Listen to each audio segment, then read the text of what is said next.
add something there, Ruth.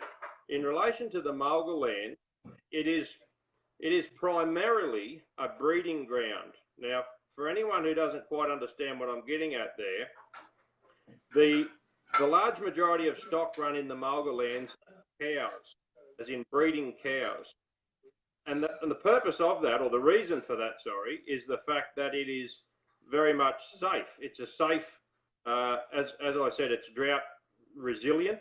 And if you're in a sector of the grazing industry where you are breeding animals, because a lot of people aren't, I'll just explain that. You know, you've got cows you're going to run for 9 months while during the gestation period while they're waiting to have a calf. They then have to be able to support that calf for another 6 to 9 months before you would wean that calf. And then generally speaking, those calves go off onto other areas of the state for growing and fattening.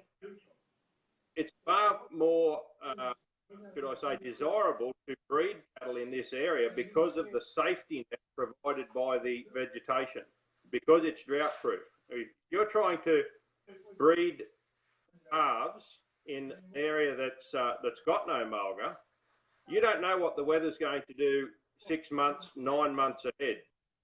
So therefore, the security to try and operate that type of business is diminished. Whereas in the Mulga Lands, you know you have food source. Essentially, no matter what happens, you've got the food. Obviously, that's not the case now, thank you to government regulation. But the point I'm trying to emphasise is that the Mulga Lands are essentially a breeding ground for the rest of the state. So if you don't allow the breeders to breed, you impact on the entire supply chain.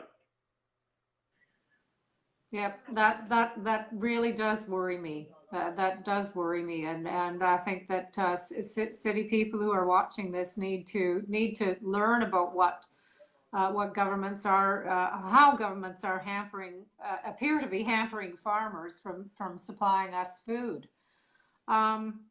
It just seems that we've got laws, according to my understanding, that stop farmers from feeding their starving cattle, which should be against the law for the government to stop you feeding cattle. And that's so interesting, the point you made about breeding stock, because there's a lot of farmers that are having to sell their breeding stock or, God forbid, shoot their breeding stock because they just can't get food to them.